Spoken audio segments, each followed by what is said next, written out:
Hey, it's Jake, and in this video I'm gonna answer the question that I know has been burning in everybody's minds, and that is, what's a battle axe? This video is sponsored by Battle Axe, obviously. That's right, I'm gonna cover every single one of the Battle Axe tools that are currently available and show you what they do, why you should be using them, and by the end of the video, you'll be wondering how you ever lived without them. And stick around to the very end because Battle Axe is even sponsoring a giveaway on this video to 10 lucky winners to be able to choose one of the paid plugins from Battle Axe at no cost to you. You'll find out all of the information about that giveaway at the end of this video. As of this recording, Battle Axe has 4 paid tools, but it also has a handful of freebies, and we're gonna look at every single one of them, starting with Overlord. If you've ever had to transfer Illustrator artwork to After Effects, then you know that it's not a very straightforward process. There's lots of little things that you have to be aware of to get your artwork to look exactly the way that you want it to inside of After Effects, and it's just not a quick process. Overlord gets rid of all of those messy steps and makes something like transferring this character that I have here in Illustrator a single click of a button. All I have to do is have that selected, click on this button right here, and right inside of After Effects, it's rebuilt as shape layers with all of the labels that I had inside of Illustrator. It's all nice and organized, and there are lots of options. I've already sent over parts of my layers, but let's say I want to send something back. I could grab this light layer and just say push back to Illustrator. It jumps right over here, and I have that shape layer, and I can continue working in Illustrator if I want. This is hands down my most used extension in After Effects, and I'm not just saying that because now I'm an employee of Battle Axe. I was using Overlord ever since it was released, and it is absolutely always docked in my After Effects workspaces. It saves so much time and makes the transfer process from Illustrator to After Effects and even back again so much easier. And there's lots more features of Overlord. I'm not gonna get into all of them in this video, but you can customize a lot about how it transfers that artwork. So definitely check out Overlord. I would say just go buy it. You are not gonna regret that decision. It is worth its weight in keyframes, and you will have that paid off in one single client gig. So go ahead and go get that one. Next on the list is RubberHose, and this is the second version of the script, but it is a fully featured rigging script that allows you to make character rigs out of shape layers. I made this entire character minus the head, the feet, and the hands using RubberHose. So I'm just gonna play this back so you can see just how dynamic of a character you can make with this system. It is a completely capable character rigging and even design tool. If I jump into my rigging comp, you can see that I have all these controllers set up that allow me to just animate this character kind of like a puppet. And one of the things that I love most about RubberHose is that I can continue to customize my character as I'm working. I don't have to do it in a very step-by-step process where first I design and then I rig and then I animate and then I am stuck with the character design. I can jump back and customize the limbs at any point and save presets so that I can reuse those limb types and base it on existing presets and share those presets with other people. It's very customizable. It's very easy to style and manage. There's separate categories for each of these topics, and there's just so much that you can do with it. Just to show you how easy it is, let me make a new comp, and I'll just call this RubberHose. Click OK, and to make a limb, I'm gonna go to the Build tab, and we'll give it a name. We'll call this Arm. Click on the new RubberHose. And just like that, it's generated this limb for me, which I can grab these controllers, and the IK system is going to automatically bend that arm between those 2 points. I can change things like how much that is bent, if I want it to be super RubberHose-like, or if I want it to be a little bit more realistic. There's this amazing feature called Auto Flop, which allows you to kind of have this area of fall off for where the limb direction should change directions for that bend, which is really great for controlling maybe a character raising his arm up. You want it to bend one direction while it's down and bend a different direction while it's up. And that's just one of the rigging systems inside of RubberHose 2 using these shape layers. There's also what's called the Rubber Rig, which uses very similar controls to the RubberHose system, but allows you to apply it to artwork that isn't necessarily shape layer based. And there's also the Rubber Pin system, which allows you to incorporate puppet pins. So you can use completely raster-based artwork and put in puppet pins and then link it up to this system that again works just like the RubberHose system. And while I call it a complete rigging system, you could create an entire character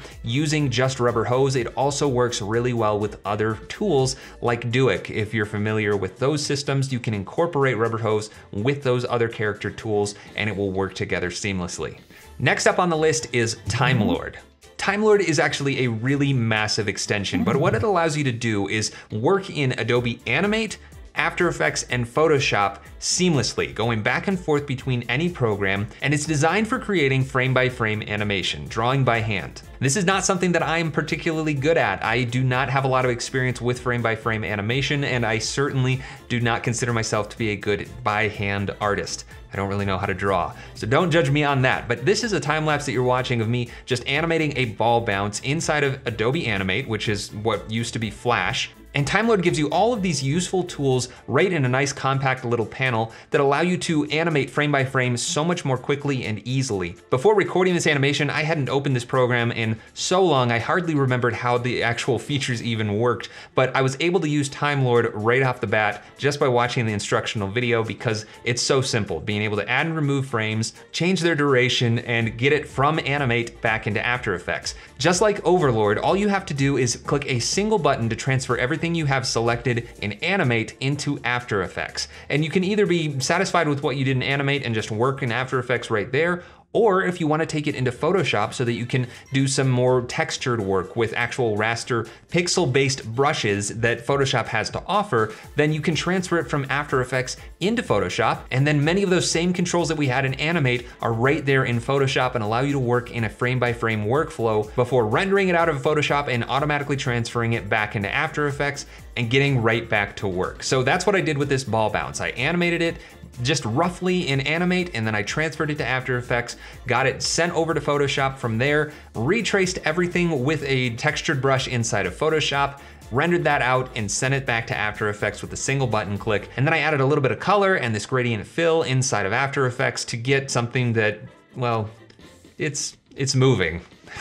But don't judge Timelord based on my limitations as a frame-by-frame artist. Check out all this other work by Reese Parker, who did all of the promotional material for Timelord. He endorses this tool fully, and if you do frame-by-frame animation, then this is kind of a no-brainer. It is such a workflow enhancer, and on top of all of that, you can even use Timelord just like Overlord, but with Photoshop. So if you have PSDs in Photoshop, and you have a bunch of layers, and you wanna just send that over to After Effects without dealing with the whole import-export process, then just click the button and those layers get sent over. It's that simple. Next up on the list is Anubis.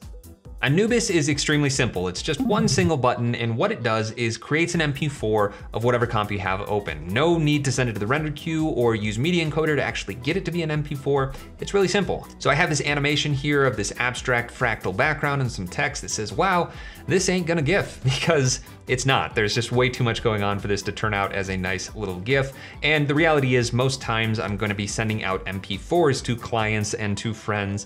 So all you have to do is click on this button, we get this render queue automatically sent, cute little animation, and in no time, it compresses and opens up the directory to find that MP4, and I can play it back just like that. There are some other options for controlling how much compression there is, what render module you want to use, lots of ways to configure it, but once it's all set up, it's as simple as clicking that button and you've got an MP4. It's just that simple.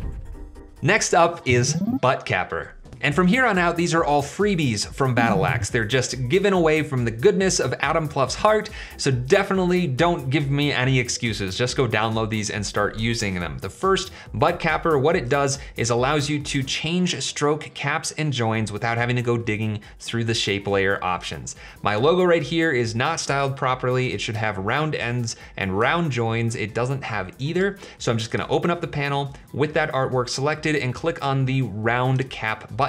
It automatically switches that, and then I'm gonna alt click on it to add in the round joins, and you can do that for any one of these types. So I could switch back to butt, I could go to projecting, alt click to also do the joins, but I just want it to look right, so I'm gonna leave it on rounded. There's an added little feature right here at the end, which is maintain stroke width, which is an expression that Adam came up with, which I used all the time, and I still do, but now it's incorporated right into Buttcapper. What it allows you to do is maintain the stroke width regardless of the scale. So if I just scaled my logo down right now, everything is gonna scale with it. The stroke width is going to scale down as I scale the layer down. In this particular case, that's probably what I would want since it's my logo, but just to show you what this button does, with my layer selected, I'm gonna click on that maintain stroke width button. It's going to add an expression to every stroke within that layer, and now when I scale this down, you'll notice that the stroke width is not scaling with it. Like I said, this is not what I would wanna do for my own logo, probably, but there are many, many instances where you don't want the scale of the layer to affect the stroke width, and you can enable that with just a single button press. And you can even remove that expression just as easily by holding down Alt and clicking on maintain stroke width, and those expressions go away. That is a super useful feature, and you should definitely go download Buttcapper right now. Next up in the list is Soupcan, and this is a very specific use case, but it's extremely handy when you need it. It allows you to create a faux 3D cylinder inside of After Effects using shape layers, and it's just a preset. So if I jump back into After Effects, I'll just go into my effects and presets, animation presets, and go to the Battle Axe section, double click on Soupcan, and it generates a shape layer with some very easy to use controls. So I have controls to make it wider or thinner, I can make it taller or squattier, and I can even invert it to flip it around. But as you can see, these are just ellipses and a rectangle. There's nothing fancy about this. There's just some very clever expressions going on in the background to make it very intuitive to use. There's this flip control that allows you to change the offset perspective basically, so you can make it look like this is rotating around in 3D space. We can even change the anchor point position. If I change it to the bottom, then it's gonna grow from that bottom point up or down. And we can change all three colors from the top, side, and bottom, so it's extremely customizable. And like I said, it's just one of those presets that's really nice to have when you need it. Otherwise, making a faux 3D cylinder like this could be a little bit of work and lots of layers to deal with. Now, I made this little example just to give you an idea of something that you could create with it. This is nothing fancy, but just by taking this single Soupcan and multiplying it a bunch of times and changing the colors and animating it in a radial way, you can create some cool abstract art. But again, it's just one of those tools that when you need to make a cylinder, it's just super nice to have, and it's free, so there's no reason you shouldn't go download it. The next tool is another freebie, and it's called Hylian. It's a single button again, but what it allows you to do is duplicate a layer and connect any animated properties to the original. It sounds simple, but it's actually really useful. So I'm gonna collapse up the effects and presets. We'll jump over to this comp, and I have this little animation of the Hylian logo popping up and some text that says, "It's dangerous to go alone, take this." So let's take that logo, which has some keyframes to it. If I press U, I've got a transform effect that's driving position and opacity of that transition in, and then I actually have Y position keyframes for it to shift up and make room for that text. All I need to do is have that layer selected, open up the Hylian button and just click it. Again, it's a single button, but it duplicates that layer, gives it this cool little symbol to let you know that this is a duplicate. If I press U, there are no keyframes anymore. Instead, I'm gonna double tap the E, and all of these universalized expressions have linked all of those animated properties from this version to the original. So what I could do is say go forward a little bit like here, and then maybe add a position keyframe on just the X position, and I'll have it go forward in time a little bit and shift out to the right. Let me zoom in here so I can see what I'm doing. Just wanna line this up with that little triangle right there, and then I'll duplicate this again, and instead we'll shift this one over to the left, and this does not at all resemble any other 3 triangle logo. But let's say that I'm happy with that. I'm gonna bring up those keyframes and just ease them real quick. Go into the graph editor and just ease that out a little bit more strongly, so it has a little bit more personality to that movement.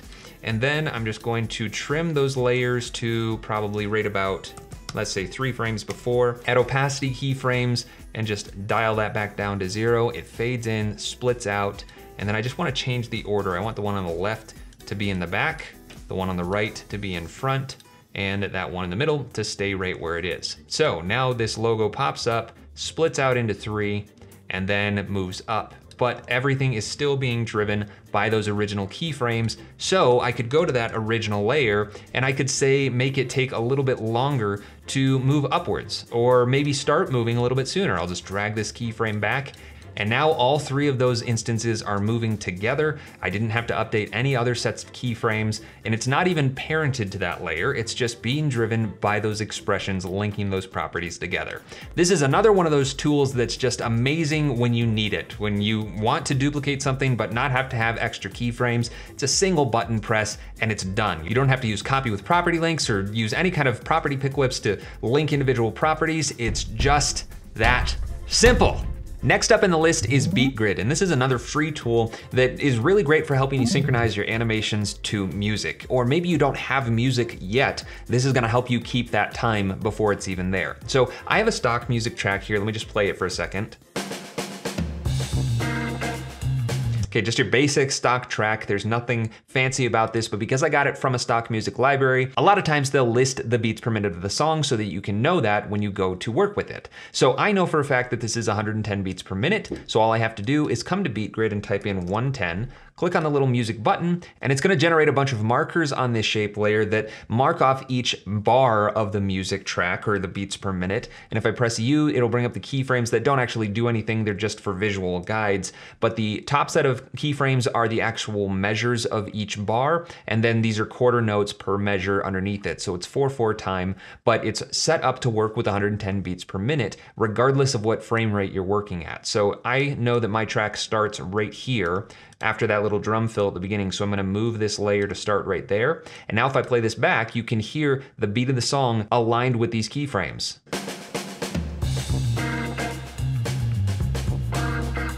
So it's right in sync with all of those keyframes, and I can start synchronizing motions or transitions to these keyframes. So I'm just gonna select this text animation and move these keyframes to transition the text off on the last quarter note of that section of the song, and that way it'll give me room to bring in another layer of text on the next measure. So I'm gonna trim that off, duplicate it, and I'll say keeps the tempo, and then make sure that comes in right around that second measure. Then I'll duplicate it one more time, shift this forward and say, so you don't have to. And I'll just bring up those keyframes so I can retime this and just see if that's gonna work out. That should. Let's play it back.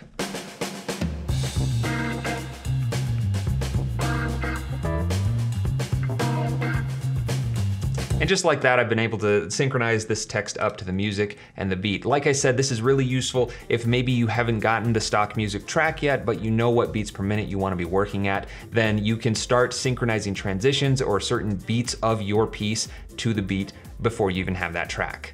Next up on the list is AEUX. Now this is another area that I do not have that much experience in, but what AEUX allows you to do is transfer artwork from Sketch or Figma, which are programs that are designed to do UX and UI design and animation, right back into After Effects so you can start prototyping animation and creating previews. Just like Overlord, just like Timelord, except it's completely free. But if you're interested in AEUX and UI UX design, I would suggest you go check out my friend Ivan's channel, who's been making a series of tutorials teaching you how to work with Figma, and he even has a video specifically explaining how to use AEUX to go from Figma to After Effects, and you can click this card right above me to go check out that video. Next up is Inspector Spacetime. This one has kind of a funny name, and it again has a kind of specific use case. It's not really for animating inside of After Effects, but if I just go to, let's say, the Hylian example one more time and I bring up some keyframes, I'm just gonna select all of those keyframes from one layer and click on Get Specs from Selected Keys. It's going to just pull a bunch of information from those keyframes, put it all into an easy to read format, and allow you to choose what format you actually want to view it in, text, Markdown, or JSON. And this is all useful information for engineers who might want to take this motion data and apply it to something else. It may be useful to you if you're used to working with this kind of data,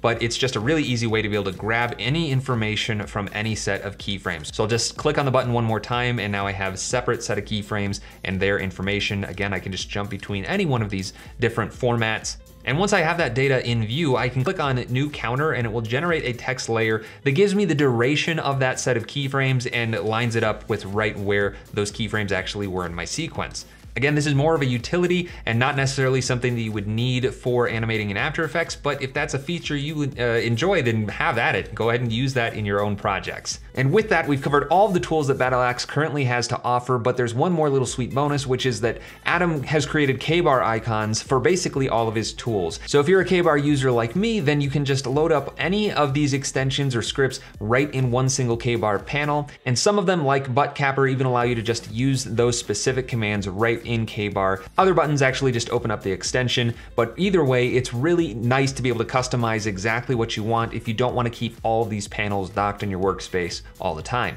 And once you start using all of those free tools and realizing how much time they're saving you and how useful they really are, think about just how much more useful the paid tools are going to be for you. Like I said at the beginning, they are worth their weight in keyframes and will save you so much time. You will not regret purchasing any of the Battle Axe tools. And I'm not just saying that because Adam's now my boss. It's because I've been using Battle Axe's tools. It's the only reason I came on board with Adam, because I fully endorse every single one of his products. And I know for a fact that you will not regret your decision to purchase any of his tools. That being said, I'm hosting a giveaway. 10 lucky winners will get a license to any one of Battle Axe's paid tools. And you can find all the terms and conditions to this contest down in the description of this video, as well as a link to a Google form where you will be entering that contest. There's no other way to get entries, so don't be commenting or liking this video thinking that's getting you anything. Just go to that Google form, and that's where you can put in your information. And you'll also see the cutoff date for entries, where I will select 10 random winners